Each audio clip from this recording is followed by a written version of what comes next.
Welcome to big talk. నేను విజయ్. 10 ఏళ్ల BRS పాలనకు చెక్ పెట్టి అధికారం చేపట్టిన కాంగ్రెస్ ప్రభుత్వంపై ఆది నుంచి విమర్శలు వెల్లువెత్తుతూనే ఉన్నాయి. కాంగ్రెస్ పార్టీ రిమోట్ ఢిల్లీలో ఉంటుందని మొదటి నుంచి బీఆర్ఎస్ నేతలు విమర్శిస్తూనే ఉన్నారు. ముఖ్యమంత్రిగా రేవంత్ రెడ్డి బాధ్యతలు స్వీకరించినప్పటి నుంచి పదే పదే ఢిల్లీ పెద్దల దర్శనానికి వెళ్తూనే ఉన్నారు. తాజాగా టీపీసీసీ అధ్యక్ష మార్పు, కేబినెట్ విస్తరణ అంశాలపై అధిష్టానంపై చర్చించేందుకు మరోసారి హస్తనకు వెళ్లారు రేవంత్. అయినా అధిష్టానం స్పష్టమైన నిర్ణయం తీసుకోకపోవడంతో బాల్ ఢిల్లీ పెద్దల కోర్టులోనే వదిలేశారు రేవంత్. కాగా ప్రతి చిన్న విషయానికి ముఖ్యమంత్రి ఢిల్లీకి పరుగులు పెట్టడంపై విపక్షాలు ఘాటు విమర్శలు చేస్తున్నాయి. పాలనను గాలికి వదిలేసి పార్టీ పెద్దల చుట్టూ తిరుగుతున్నారని, తెలంగాణ ప్రభుత్వం సొంతంగా ఏ ఒక్క నిర్ణయం తీసుకోవడం లేదని ఆరోపిస్తున్నాయి. ఒక అడుగు ముందుకేసి తెలంగాణలో అవినీతికి పాల్పడుతున్న ప్రభుత్వ పెద్దలు ఆ సొమ్మును హస్తనకు మోస్తున్నారనే విమర్శలు ప్రతిపక్ష పార్టీలు చేస్తున్నాయి. ఇంతకు ప్రతిపక్షాల విమర్శలను కట్టడి చేస్తూ తెలంగాణ సర్కార్ సొంత నిర్ణయాలు ఎప్పుడు తీసుకుంటుంది? ఇదే అంశాన్ని ఇవాల్టి బిగ్ టాక్లో చర్చిద్దాం.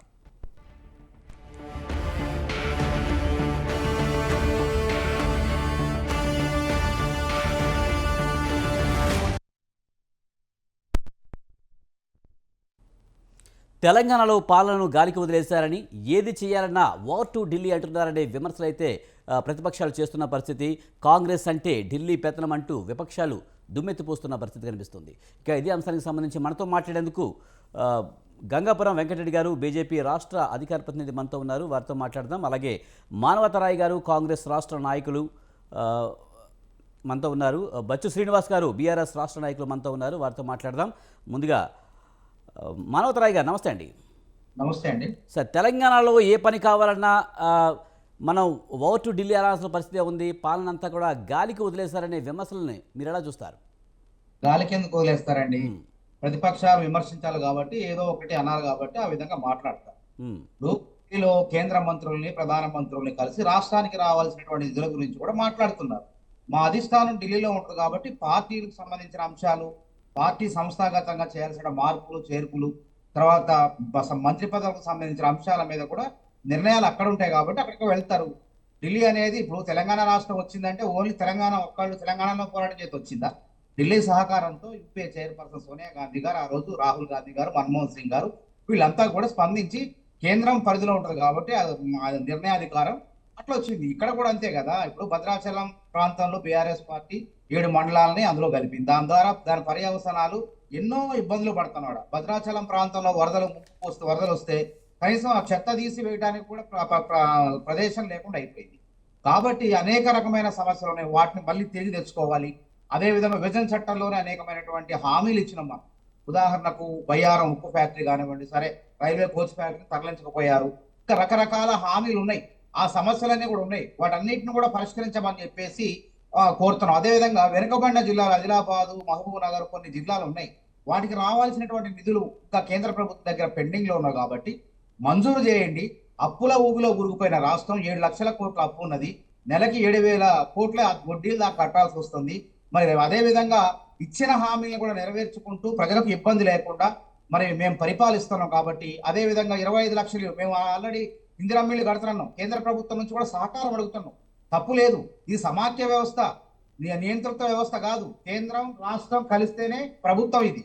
ఎందుకంటే ఒకే ప్రభుత్వం ఉన్నా పోవాల్సిందే. వేరే వేరే ప్రభుత్వాలు ఉన్నా సరే సహకారం కోసం, అనుమతుల కోసం రకరకాల మరి నేషనల్ హైవేస్ కానివ్వండి, తర్వాత ఔటర్ రింగ్ రోడ్ చుట్టూ ఉన్నటువంటి కొన్ని అనుమతులు కానివ్వండి, రకరకాల సమస్యల మీద వాటి పరిష్కారం కోసం ఎవరైనా పోవాల్సింది. అంతకుముందు కేసీఆర్ గారు వెళ్ళలేదా? మోడీ గారిని గెలవలేదా? ప్రణామాలు చేయలేదా? వంగి దండాలు పెట్టలేదా? కాబట్టి మేము సమర్థవంతంగా యాసంగిలో సంపూర్ణంగా 48 లక్షల మెట్రిక్ టన్నుల ధాన్యాన్ని కొనుగోలు చేసినాం. 9 లక్షల మంది రైతులకు 10,000 కోట్ల డబ్బులు వారి ఖాతాలో జమ చేసినాం. ఎక్కడ అయిపోయింది? సక్రమంగా ఉపాధ్యాయులు బదిలీలు చేసినాం, ఆ ప్రమోషన్లు ఇచ్చినాం. బీఆర్ఎస్ పరిపాలన 10 ఏళ్లలో ఎవరూ చేయలేదు. మరి టీచర్ల, అదేవిధంగా నాన్ గెజిటెడ్ ఉద్యోగుల బదిలీలకు మరి కార్యక్రమాన్ని చేపట్టినాం. అదేవిధంగా ఉద్యోగ కల్పనలో భాగంగా క్యాలెండర్ను తయారు చేయబోతున్నాం. 2 లక్షల ఉద్యోగాలను ఈ సంవత్సరం లోపు భర్తీ చేసే కార్యక్రమాలు చేయబోతున్నాం. ఇన్ని చేస్తాం. ఎక్కడ అయిపోయింది? మంత్రులు ఉంటారు, ముఖ్యమంత్రి వెళ్ళొచ్చు, డిప్యూటీ సీఎం వెళ్ళొచ్చు. మిగతా ప్రభుత్వం మొత్తం కూడా శాఖాధిపతులందరూ కూడా మరి ప్రిన్సిపల్ సెక్రటరీస్ కానివ్వండి, చీఫ్ సెక్రటరీ కానీ అందరూ కూడా ఇక్కడే ఉంటారు కదా. కాబట్టి ప్రతిపక్షాలు ఏంటంటే ఏదో ఒకటి రాళ్ళు వేయాలా అధికారంలో ఉన్న పార్టీ మీద అని అంటారు. కానీ అదేదో కరెక్ట్ గా మేము కూడా శుద్ధి కలుపుతాం. కేంద్ర ప్రభుత్వం దగ్గర నిధులు తీసుకొద్దాం అని అటు బీఆర్ఎస్ అనదు, అదే రాష్ట్రంలో అది ప్రతిపక్షంగా అంటే ఎన్ని సీట్లు వచ్చినటువంటి బీజేపీ పార్టీ వాళ్ళు కూడా మా ప్రభుత్వం ఉంది, మనందరం చొరవ తీసుకొని ఈ రాష్ట్రాన్ని అభివృద్ధి చేసుకుందాం, బయ్యారంలో ఉక్కు ఫ్యాక్టరీ తీసుకొద్దాం, గిరిజన యూనివర్సిటీని ప్రారంభిద్దాం, అదేవిధంగా మనోజ్ రాయ్ గారు, ముఖ్యంగా కేంద్ర ప్రభుత్వంతో నిధుల గురించి కానీ లేకపోతే అభివృద్ధి పనుల గురించి మాట్లాడడం, దీనిపై విమర్శలు చేయడం లేదు. ముఖ్యంగా చాలా చిన్న చిన్న విషయాలకు కూడా అక్కడికి వెళ్ళి మాట్లాడాల్సిన పరిస్థితి. కనీసం రైతు రుణమాఫీ చేయాలన్నా కూడా కాంగ్రెస్ అధిష్టానం నిర్ణయం తీసుకునే మాట్లాడాల్సిన పరిస్థితి అనేది ప్రధానంగా విమర్శలు. 2 లక్షల రుణమాఫీ ఆగస్టు 15వ తారీఖు చేస్తాను, రాజీనామా చేస్తానని చెప్పిన వాళ్ళు చేయాల్సిందే. రైతుల కోసం 64,000 కోట్లు కేటాయిస్తున్నాం. రైతు రుణమాఫీ కాదు, రైతు భరోసా కింద, పంట పెట్టుబడి సాయం కింద 7,500, దానికయ్యే ఖర్చు మొత్తం కలిపి, పంటల బీమా, రైతు బీమా అన్ని కలిపి దాదాపు సుమారు 64,000 కోట్లు ఖర్చు ఇస్తున్నాం. 1వ తారీఖునే ప్రభుత్వ ఉద్యోగులకు జీతాలు ఇస్తున్నాం. గతంలో ఎనడం ఉందా? ఈ విధంగా పరిపాలన లోపాలుంటే దీని గురించి మాట్లాడాలా? ఢిల్లీ చిన్నదాన్ని ఢిల్లీ ఎందుకు పోతాం? ఢిల్లీలో కేంద్ర ప్రభుత్వం ఉంది కానీ కాబట్టి ప్రతిపక్షాలు అయ్యే చెప్తున్నాయి. ప్రజాపాలన అన్నారు కానీ ప్రజల సమస్యలను పట్టించుకోవడానికి ఇక్కడ సీఎం ఉండట్లేదు, మాట్లాడితే ఢిల్లీ వెళ్తున్నారు, ఇక్కడ ప్రజా సమస్యలు పట్టించుకునే నాదుడే లేదని విమర్శలు వస్తున్న నిజం కాదంటారా? ఇప్పుడు వాళ్ళ యొక్క యాసంగిలో ఉరివేస్తే ఉరివేసినట్టే అని చెప్పి రైతులు పొట్టగొట్టలేదు. కొన్నాం యాసంగిలో మొత్తం దాని రైతులు ఏమి ఇబ్బంది పట్టలేదు. రైతు భరోసా ఇవ్వడానికి సిద్ధపడ్డాం, 2 లక్షల రుణమాఫీ చేయడానికి సిద్ధపడ్డాం, ఉద్యోగాల క్యాలెండర్ ఈ నెలాఖరులో విడుదల కాబోతుంది. అన్ని రకాల సమస్యలు కూడా పరిష్కారం చూసుకుంటూ మా అధిష్టానం దగ్గర పోతున్నాం. ముందు చేయబోయే కార్యక్రమాలు, మంత్రివర్గ విస్తరణ, తర్వాత ఢిల్లీలో ఉన్నటువంటి వీళ్ళు కలుస్తున్నాం. ఇంకా విమర్శ అంటే ఏంది? ఏదో ఒకటి మాట్లాడాలా, ప్రతిపక్షం అనేది ఉనికి చాటుకోవాలి కాబట్టి ఏదో ఒకటి మాట్లాడన్నట్టు మాట్లాడతారు తప్ప నిజంగా కాంగ్రెస్ పార్టీ చిత్తశుద్ధితో ఈ రాష్ట్ర ప్రభుత్వంలో సమస్యలు లేకుండా ప్రయత్నం చేస్తుంది. రైట్. మనతో పాటు బచ్చు శ్రీనివాస్ గారు, బీఆర్ఎస్ రాష్ట్ర నాయకులు ఉన్నారు, ఆయనతో మాట్లాడదాం. బచ్చు శ్రీనివాస్ గారు నమస్తే అండి. ప్రతిపక్షాలు ఉనికిని చాటుకోవడానికి చేసే ప్రయత్నమే తప్పించి కాంగ్రెస్ చక్కని పరిపాలన అందిస్తుందని చెబుతున్నారు, ఎలా చూడాలి? మొట్టమొదట స్వతంత్ర టీవీ వీక్షకులకు, మీకు అక్కడ ఉన్నటువంటి సోదరులు మానవతారాయ్ గారికి, గంగాపురం కిషన్ రెడ్డి గారికి, వెంకటరెడ్డి గారికి అందరు కూడా నమస్తే అండి. అయితే ఈరోజు దొడ్డి కొమరయ్య గారి వర్ధంతి సందర్భంగా వినమ్ర నివాళులతో ఇప్పుడు ప్రతిపక్షాలు విమర్శిస్తున్నాయి. మా సోదరుడు మానవతారాయ్ గారు చాలా అంటే కాంగ్రెస్ పార్టీ గొంతుకై చాలా నినదించిండు. ఆ కాలంలో మాట్లాడితే ఎక్కువ మోర్ టైం ఆయన ఎక్కువ కూడా దీంట్లోనే ఉంటుండే. మా చర్చా కార్యక్రమాల నుండి ఆ రోజు కూడా మమ్మల్ని మాట్లాడనీయకుండా ప్రతి సందర్భంలో విమర్శించినటువంటి సందర్భాలు అనేకం. అంటే ప్రతిపక్షాలు మాట్లాడి ప్రజా గొంతుకై ప్రజా సమస్యలను, వాళ్ళ అదృష్టం ఏంటంటే అధికారంలోకి వచ్చి 8 నెలలు అవుతుంది అనేటువంటి చెప్పుకోవడానికి ఒక కుంటిసాకు ఒకటి మిగిలిపోయింది. మధ్యలోనే ఇంకొక మాట చెప్తా ఉంటారు పదే పదే, ఎన్నికలు వచ్చినప్పుడు మా పరిధిలో అధికారం ఉండదని మాట్లాడేటువంటి ఇంకో సందర్భం. కానీ వాస్తవానికి ఏంటంటే ఈ అంటే జాతీయ పార్టీ ప్రధానంగా కాంగ్రెస్ పార్టీలో ఏ ముఖ్యమంత్రి అయినా అధిష్టానానికి చెప్పకుండా నిర్ణయం తీసుకోవడానికి వాళ్ళకి వీలు కాదు. ఒకవేళ అట్లాంటిది ఏమైనా చేస్తే వాళ్ళు మారిపోతారు. లేదు వ్యక్తిగతంగా వాళ్ళ ఇమేజ్ పెంచుకునేటువంటి ప్రయత్నం చేస్తే వాళ్ళు రేపు పొద్దున సొంత పార్టీ పెడతారు, ప్రాంతీయ పార్టీలు పెడతారు అని చెప్పి ఈ విధంగా కాంగ్రెస్ పార్టీ నుంచి బయటకు వచ్చిన వ్యక్తులను మనం చాలా మందిని చూసినాం. ప్రాంతీయ పార్టీలు పెట్టుకున్నారు. లేదు వీళ్ళు కుర్చీ కాపాడుకోవాలంటే ఖచ్చితంగా వాళ్ళు ఢిల్లీకి వెళ్లాల్సింది. ఈరోజు మేము ప్రధానమంత్రి గారిని లేదా కేంద్ర మంత్రులను కలిసినటువంటి ముఖ్యమంత్రి గారినో ఉప ముఖ్యమంత్రి గారిని తప్పుపట్టాల్సినటువంటి అవసరం లేదు. వారు అన్నట్టు సమాఖ్య ప్రభుత్వాలు ఈ ప్రజాస్వామిక దేశంలో కేంద్ర రాష్ట్రాల కలిసి పనిచేయాలి రాష్ట్ర అభివృద్ధికి. దీంట్లో ఎట్లాంటి దశభిషలు లేవు, మాకేం బాధలేదు. కానీ పాలన నిజంగా కొండెక్కింది అనడానికి అనేకమైనటువంటి ఉదాహరణ. ఎందుకు అంటే వీళ్ళు ఇప్పటి వరకు అధికారుల బదిలీలు అంటే ఉపాధ్యాయులను మినహాయిస్తే వీళ్ళు చేసిన బదిలీలు పోలీసు అధికారులు కావచ్చు, లేకపోతే ఐఏఎస్ అధికారులు కావచ్చు, ఐపీఎస్ అధికారులను కావచ్చు, 7 నెలల్లో నాకు తెలిసి ఒక 7 సార్లు చేసి ఉంటారు. ఒక శాఖకు 7 సార్లు ఒక సెక్రటరీ 3 నుంచి 4 సార్లు బదిలీ అయి ఉంటారు. ఎందుకు చేస్తున్నారు? వీళ్ళకి ఇంకా కూడా పాలన మీద పట్టు రాలే, వాళ్ళ మాట ఎవరు అధికారులు వినటంలే. మరి ఎందుకు వినటం లేదో మాకు తెలియదు. ఆ అధికారులు మాట వినటం లేదు, అందుకే బదిలీలు జరుగుతున్నాయి అనేటువంటిది ఈ విశ్వసనీయ సమాచారం.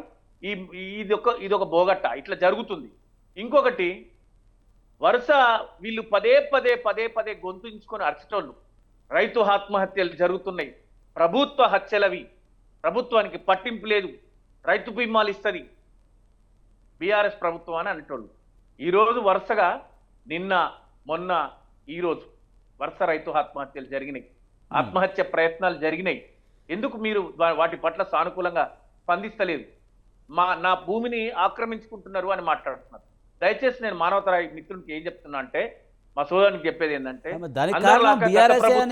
బీఆర్ఎస్ అని పదే గతంలో కూడా కాంగ్రెస్ చెప్తుంది, ముఖ్యంగా ధరణి వల్ల వచ్చిన సమస్య చెప్తున్నారు. విజయ్ గారు, నేను ఒక మాట ఏం చెప్తున్నా అంటే, దయచేసి గత ప్రభుత్వాన్ని నిందించి గత ప్రభుత్వం అనేటువంటి పేరెత్తకుండా మాట్లాడితే మంచిది. జరిగినటువంటి నష్టాలను, కష్టాలను, లేకపోతే తప్పిదాలను మీరు మాట్లాడండి, చెప్పండి. జరిగినటువంటి వాటిని ఉటంకిస్తూ అప్పుడు మీరు ఇట్లా చేసిండ్రు, మరి ఎట్లా చేసిండ్రు మాట్లాడుతానైతే అది కరెక్ట్ కాదు. జరిగిన నిజంగా మా బీఆర్ఎస్ ప్రభుత్వంలో ఏదైనా మేము మా పట్ల ప్రజలకు ఏదైనా తప్పు జరిగితే మీరు ఆ తప్పు చేయొద్దని మేము కోరుకుంటాం. కాబట్టి లా అండ్ ఆర్డర్ పర్ఫెక్ట్ గా లేదు, మీరు చూస్తున్నారు. ఎక్కడ పడితే అక్కడ విపరీతమైనటువంటి హత్యలు జరుగుతున్నాయి, వరుస హత్యలు.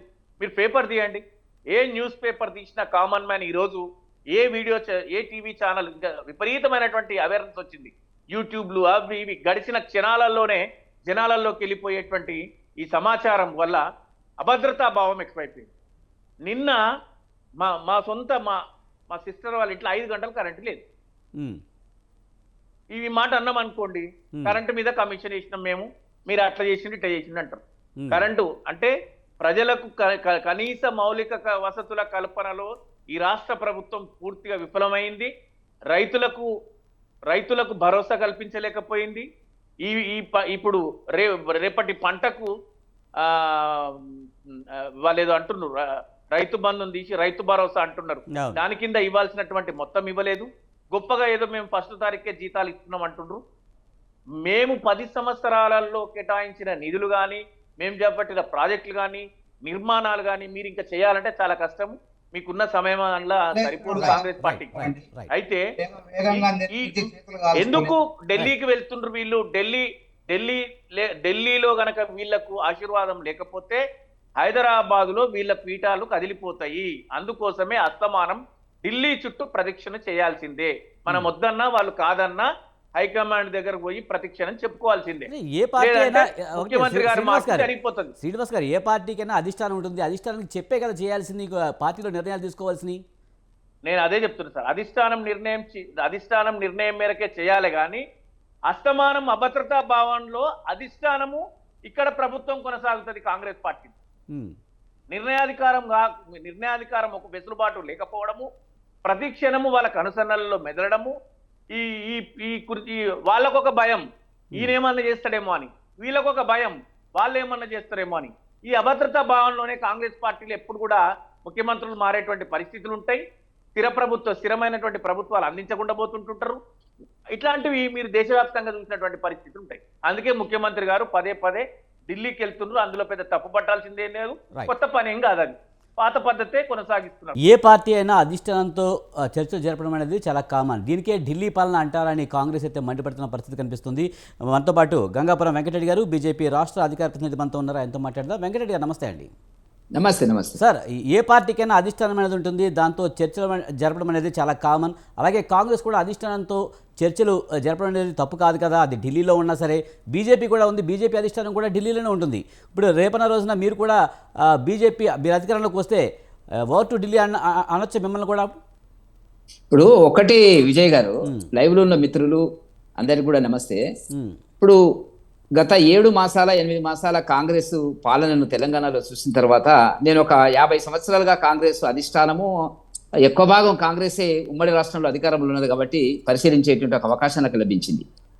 ఒక సామెత ఏంటంటే, ఢిల్లీలో ముఖ్యమంత్రి గారు కానీ పిసిసి ప్రెసిడెంట్ కానీ ఢిల్లీ ఫ్లైట్ ఎక్కిన తర్వాత హైదరాబాద్లో దిగేటప్పటికి మార్చేస్తారు అనేటువంటిది, అంటే అంత వేగంగా కాంగ్రెస్లో చెప్పకుండా చేయకుండా ప్రజాస్వామ్య స్ఫూర్తికి విరుద్ధంగా రాష్ట్ర అధినాయకులను మార్చేటువంటి ఒక చెడ్డ సాంప్రదాయం కాంగ్రెస్లో ఉండే, అది ఇప్పటికీ కొనసాగుతుంది అని మనకు గత 8 మాసాలుగా మనకు కనపడుతున్నటువంటి ఒక అంశం. ఎందుకంటే రేవంత్ రెడ్డి గారు నా లెక్కలో సబ్జెక్ట్ టు కరెక్షన్ ఒక 25 సార్లనే ఢిల్లీకి, ఆ పైననే ఢిల్లీకి వెళ్ళిన సందర్భాలు ఉన్నాయి. దాంట్లో 2-3 రోజులు 2 సందర్భాల లోపల అధికారులతోని, కేంద్ర మంత్రులతోని, ఈ రోజు ప్రధానమంత్రి గారితో, అమిత్ షా గారితో మాట్లాడిన దాఖలాలు మనకు కనపడుతున్నటువంటిది. అన్ని సందర్భాలలో కూడా పార్లమెంట్ ఎన్నికలు కానివ్వండి, వాళ్ళ యొక్క మంత్రివర్గ విస్తరణ కానివ్వండి, నామినేటెడ్ పోస్టులు కానివ్వండి, ఇతరత్ర పిసిసి ప్రెసిడెంట్ కానివ్వండి, దీని చుట్టూ రాజకీయం తిప్పుతున్నారు తప్ప ప్రజాపాలన పడకేసింది, ఉస్మానియా ఆసుపత్రిలో పడకేసినట్టుగా కనపడుతున్నట్టుంది. ఇది ఇవాళ మనం అవునన్నా కాదన్నా. ఎందుకంటే మీరు అవునన్నా కాదన్నా కూడా ఒకటి మాత్రం చాలా స్పష్టము, రేవంత్ రెడ్డి గారి నాయకత్వంలో తెలంగాణలో కాంగ్రెస్ అధికారంలోకి వచ్చిన మాట వాస్తవం. రేవంత్ రెడ్డి గారు కాకుండా ఇంకా ఎవరు అధికారంలో ఉన్నా కూడా పిసిసి ప్రెసిడెంట్ ఉన్నా అధికారంలోకి వచ్చే పరిస్థితి లేదని చెప్పి నేను అనడం కాదు, నేను భారతీయ జనతా పార్టీ విమర్శ కాదు, కానీ సామాన్యులు మాట్లాడుతున్నటువంటి అంశాన్ని నేను ఇక్కడ చెప్పడానికి ప్రయత్నం చేస్తున్నాను. నాకేం సంబంధం లేదు, పార్టీగా భారతీయ జనతా పార్టీగా మాకేం సంబంధం లేదు, కానీ అక్కడక్కడ మనం మాట్లాడుతున్నప్పుడు రేవంత్ రెడ్డి కాబట్టి అధికారంలోకి తెచ్చిండు, లేకపోతే అక్కడ కాంగ్రెస్లో అధికారంలోకి తెచ్చేటువంటి సత్తా శక్తి ఏ నాయకుడికి లేదు అనేటువంటిది మాత్రం చాలా స్పష్టంగా ప్రజాభిప్రాయాన్ని నేను ఇక్కడ మీ దృష్టికి తీసుకొస్తున్నా. ఇప్పుడు ఏం జరుగుతుంది? పిసిసి ప్రెసిడెంట్ అని చెప్పి నాన్స్తాబోతున్నారు, మంత్రివర్గం పూర్తి మంత్రివర్గం కాలేదు. మీరు అంటున్నారు భారతీయ జనతా పార్టీ మోదీ గారి ఆధ్వర్యం లోపల కేంద్రంలో ఏర్పడ్డటువంటి అదే రోజున 72 మంది మంత్రులతో ప్రమాణ స్వీకారం చేయించడం జరిగింది. 24 గంటల లోపల మంత్రిత్వ శాఖలను కూడా కేటాయించడం జరిగినటువంటిది. మేము ఆల్మోస్ట్ ఫిలప్ చేసినటువంటి సందర్భం. ఇవాళ 5-6 పోస్టులు ఖాళీలు ఉన్నాయని చెప్తున్నారు. విద్యా మంత్రి లేడు, హోమ్ మినిస్టర్ లేడు, మున్సిపల్ శాఖ మంత్రి లేడు, రకరకాల మంత్రులు లేనటువంటి పరిస్థితుల లోపల ముఖ్యమంత్రి గారు అంటారు నేనే చూస్తున్నాను అన్ని అనేటువంటిది అంటారు. నేను ఓల్డ్ సిటీలో ఉంటాను విజయ్ గారు, ఇప్పటికీ 6 నుంచి 7 హత్యలు, అవునన్నా కాదన్నా కూడా ఈ హత్యలు హత్యలు అంటే ఏమిటి? మాఫియా, గూండాయిజము, వాళ్ళ మధ్యన రిఫ్టు, వ్యక్తులు కాదు ఇక్కడ, అంటే మాఫియా రోడ్ల మీదకి వచ్చి కొట్లాడుకునేటువంటి స్వేచ్ఛ కాంగ్రెస్ గవర్నమెంట్లో ఈ 8 మాసాల్లో వచ్చింది అని చెప్పి మనకు చాలా స్పష్టంగా కనపడుతున్నటువంటి అంశము. అవునైనా కాదన్నా కూడా కేసీఆర్ జమానాలో కొంత ఆయన ఏం చేశాడు అనేటువంటిది వేరే సంగతి, కానీ కొంత నియంత్రణ ఉన్నమాట వాస్తవం. నేను ఓల్డ్ సిటీలో ఉన్నాను కాబట్టి నా వ్యక్తిగత అభిప్రాయం చెప్తున్నటువంటిది, అంత మాత్రం చేత నేనేదో వాళ్ళని సమర్థిస్తున్నట్టు కాదు. ఏ మాట కా మాట ఒక పౌరులుగా నాకు ఉండేటువంటి స్వేచ్ఛ అనుభవం ఇది కనపడుతున్నటువంటిది. కాబట్టి యూనివర్సిటీస్లో వీసీస్ లేరు, విద్యా సంవత్సరం ప్రారంభించబడ్డది, ఏదో టీచర్లను ట్రాన్స్ఫర్ చేసినాం అనేటువంటిది ఒకటి చెప్తున్నాడు మిత్రులు మానవతరాయ్ గారు, కానీ పాలన అనేటువంటిది స్తంభించిపోయింది. పాలన ఎక్కడి నుంచి స్టార్ట్ చేయాలనో ఎక్కడ ముగించాలనో ఇంతవరకు వాళ్ళకి అర్థం కాలే. ప్రతి ఒక్క దానికి ఒక అకౌంట్ నెంబర్ ఇచ్చినారు, సీరియల్ నెంబర్ ఇచ్చినారు, వదిలేసినారు. ధరణి అన్నారు, దాన్ని ఏం జరుగుతుందో అర్థం కాదు. మరి రైతు భరోసా అంటున్నారు, ఆల్రెడీ పంటలు మళ్ళీ వేసుకునేటువంటి పరిస్థితి, విత్తనాలు వేస్తున్నారు, వర్షాలు పడ్డటువంటి ప్రాంతాల లోపల అక్కడ దాని గురించి ఏందో భరోసా లేదు, దాన్ని చెప్పేటువంటి పరిస్థితి లేదు. వాళ్ళు ఇచ్చినారా, అప్పుడు ఇచ్చినారా, ఇప్పుడు ఇచ్చినారా అనేటువంటిది కాదు. ఉద్యోగాలు జీతాలు అంటున్నారు, జీతాల మీద కూడా చాలా చెడ్డ ప్రచారం జరుగుతుంది విజయ్ గారు, మీరు గుర్తుంచుకోవాల్సినటువంటిది. ఏ మాట కామాట నేను రాజకీయాలకు అతీతంగా మాట్లాడుతున్నాను. కేసీఆర్ జమానాలో నా పెన్షన్ వస్తుందండి, నా పెన్షన్ గత 10 సంవత్సరాల నుంచి కూడా 1వ తారీఖు మహా అంటే 2వ తారీఖు హైదరాబాద్లో ఉన్న వాళ్ళకి 50% ఉద్యోగస్తులకి పెన్షన్లకి 1వ తేదీ పడ్డదండి. కాకపోతే కేసీఆర్ చేసినటువంటిది ఏంటంటే మిగతా జిల్లాలలో డిలే చేయడం జరిగినటువంటిది. వాళ్ళది కుటుంబ పాలన, ఫామ్ హౌస్ పాలన, నిర్ణయాలు ఫామ్ హౌస్లో జరుగుతాయి, వీళ్ళ నిర్ణయాలు ఢిల్లీలో జరుగుతాయి. మాకు కూడా అధిష్టానం ఢిల్లీలో ఉన్నమాట వాస్తవం. మంత్రివర్గాన్ని ఏర్పాటు చేసుకున్నటువంటి నిస్సాయ పరిస్థితులు ముఖ్యమంత్రి గారు రేవంత్ రెడ్డి గారు ఇంతవరకు ప్రధానమంత్రి గారిని యాజ్ అ ముఖ్యమంత్రిగా ఒక్కరు కలిసిన సందర్భాలు లేవు. వాళ్ళలో అనుమానాలు, వాళ్ళలో అనేక రకాల అంతర్గత యుద్ధాలు ఇవన్నీ కనపడుతున్నటువంటిది. బట్టి విక్రమార్క లేకుండా ఇంకొకరు లేకుండా ముఖ్యమంత్రి గారు ఇప్పుడు ఇవాళ చంద్రబాబు నాయుడు గారు కలిసినారు. చంద్రబాబు నాయుడు గారు అంటే పవన్ కళ్యాణ్ ముఖ్యమంత్రి కదా, డిప్యూటీ చీఫ్ మినిస్టర్ కదా ఏమి లేడు. కాబట్టి ఇంతవరకు ముఖ్యమంత్రి గారికి రేవంత్ రెడ్డి గారికి స్వేచ్ఛ పరిస్థితి లేదు, పాలనకు సంబంధించి నిర్ణయాలు వేసేటువంటిది లేదు. 35 మంది 36 మంది కార్పొరేషన్లకు సంబంధించిన వాళ్ళని ఎప్పుడో 3 నెలల కింద ప్రకటించినామని చెప్పిండ్రు, లిస్ట్ వచ్చిందన్నారు, ఎలక్షన్ కోడ్ వచ్చిందన్నారు, ఇంతవరకు అతి లేదు గతి లేదు. ఎమ్మెల్సీలకు నామినేటెడ్ ఎమ్మెల్సీలకు ఆ కోదండరామ్ గారిని చేసినంత అవమానం ఇంకా ఎవరు చేయలేదనుకుంటా. ఆయనను ఒక రకంగా ఏం చేసినారంటే అంత పెద్ద వ్యక్తిని, ఉద్యమ సారథి, ప్రజల్లో ఉండేటువంటి పౌర సమాజ వేదిక ఒక ప్రతిబింబము, ఆయన మేధావిని ఆయన తీసుకొచ్చి ఏదో పోస్ట్ ఇచ్చినట్టే ఇచ్చి కోర్టులో ఉన్న కేసు అంతా జరిగిన తర్వాత ఇప్పటి వరకు అతి లేదు గతి లేనటువంటి పరిస్థితి. కాబట్టి ఇవాళ వర్షాలు కూడా కొన్ని ప్రాంతాల్లో ఇంతవరకు సరిగ్గా లేవు. ఏం జరుగుతుంది, విత్తనాల పంపిణీ ఏంటండి, వీటి గురించి ఆలోచించేటట్టు హోమ్ మినిస్టర్ ఉండాలండి. హోమ్ మినిస్టర్ లేకుండా ఎట్లా జరుగుతుందండి? హోమ్ మినిస్టర్ని మీ చేతుల్లో పెట్టుకొని నా దగ్గర ఉన్నాయి, అలాంటి ఏ మంత్రి పదవులన్నీ కూడా మంత్రి శాఖలన్నీ కూడా నా దగ్గర ఉంటాయి అనేది కాదు కదా. మీరంటే నేను చెప్పదలుచుకున్న పాయింట్ ఏంటంటే కాంగ్రెస్ తన స్వతహాగా తనకు ఉండేటువంటి స్వరూప లక్షణాలు ఇప్పుడు మళ్ళీ గత 60-70 ఏళ్ళుగా ఉన్నటువంటి కానీ చాలా అవే వెంకటరెడ్డి గారు ఇందాక మీరు మాట అన్నారు, తెలంగాణలో రేవంత్ కనుక కాంగ్రెస్ ని అధికారంలోకి తీసుకొచ్చారని ఒక మాట అన్నారు. ఆయన సమర్థత గురించి మీరు ఒక రకంగా సర్టిఫికేట్ ఇచ్చేసినట్టే. మరి బీజేపీలో రేవంత్ లాంటి నాయకులు లేకపోవడం వలన మీరు అధికారంలో లేకపోయారా? మొదట అంత సమర్థవంతంగా కనిపించిన రేవంత్ రెడ్డి నిజంగా పరిపాలన మీద పట్టు సాధించలేకపోయారా? కేవలం ప్రతిపక్షంగా ఉన్నారు కనుక ఈ మాట అంటున్నారా మీరు? విజయ్ గారు, నేను చాలా స్పష్టంగా చెప్పిన, ప్రజల్లో మనం మాట్లాడుతున్నప్పుడు ప్రజాభిప్రాయం, నా అభిప్రాయం కాదు అది, భారతీయ జనతా పార్టీ అభిప్రాయం కాదు, రేవంత్ రెడ్డి గారు కాబట్టి ఈ రాష్ట్రంలో తెలంగాణలో అధికారంలోకి వచ్చారు అనేటువంటిది ప్రజల అభిప్రాయం. దాని చర్చకు నేను పోవడం లేదు. అంటే అటువంటి సమర్థుడు ప్రజల్లో ఉన్నటువంటి పరిస్థితి, పాలనలో ఆయనకు స్వేచ్ఛ లేదు, స్వాతంత్రం లేదు, నిర్ణయాలు చేసేటువంటి పరిస్థితి లేదు. కాబట్టి ఆయన వెనుక ముందు అవుతున్నాడు వల్ల. ఇప్పుడు నాకు అర్థం కాదు ఏంటంటే ప్రధానమంత్రి గారి దగ్గరికి వెళ్ళేటప్పుడు ముఖ్యమంత్రి గారు వెళ్ళలేరండి. ముఖ్యమంత్రి గారు ఇప్పుడు ప్రెస్ మీట్ లో కూడా చూశాను వల్ల ఆయన ఇంట్రొడ్యూస్ చేసి ఆయన ఏంటంటే ఇప్పుడు మామూలుగా ఓ 2 మాటలు పలకరించి చేస్తే మొత్తం అంతా మాట్లాడింది బట్టి విక్రమార్క గారు. ఇది ఎప్పుడు జరుగుతున్నటువంటిది? ఇది ఎక్కడి పార్టీ, ఇది ఎక్కడి క్యాబినెట్ అండి, ఎక్కడ స్వాతంత్రాలు ఉన్నాయండి ముఖ్యమంత్రి గారికి? అందరికీ సమానమైన గౌరవం ఇస్తున్నారేమో, అలా ఎందుకు అనుకోకూడదు? మానవతరాయ్ ప్రజల తప్పుడు సంకేతం పోతుంది, తప్పుడు సంకేతం పోతుంది. మానవతరాయ్ తప్పుడు సంకేతం పోతుంది. యుద్ధం కాదు నిర్ణయాలు. మీరు 6 మంత్రి పదవులు చేయడానికి ఢిల్లీ చుట్టూ చక్కర్లు కొడుతున్నారు. ఇదేనా పాలన ఉండాల్సినది? ఇదేనా? హోమ్ మినిస్టర్ ఉండాలంటే స్టేట్ కి 8 నెలలు అయింది, హోమ్ మినిస్టర్ లేకుండా పాలన ఉండాలండి. పార్టీ అధ్యక్షుడే మీరు నియమించుకోలేదు, మీరు ఢిల్లీ అదే మా అంతర్గత విషయం. పార్టీ కాదు ఇక్కడ పాలన పార్టీకి సంబంధం లేదు. మానవతరాయ్ నన్ను మాట్లాడని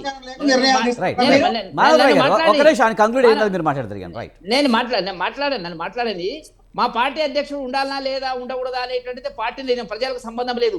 మా పార్టీ మా కార్యకర్తలకు మాత్రమే సంబంధం. మీరు అధికారంలో ఉన్నారు, మంత్రులు లేరు, కార్పొరేషన్ చైర్మన్లు లేరు.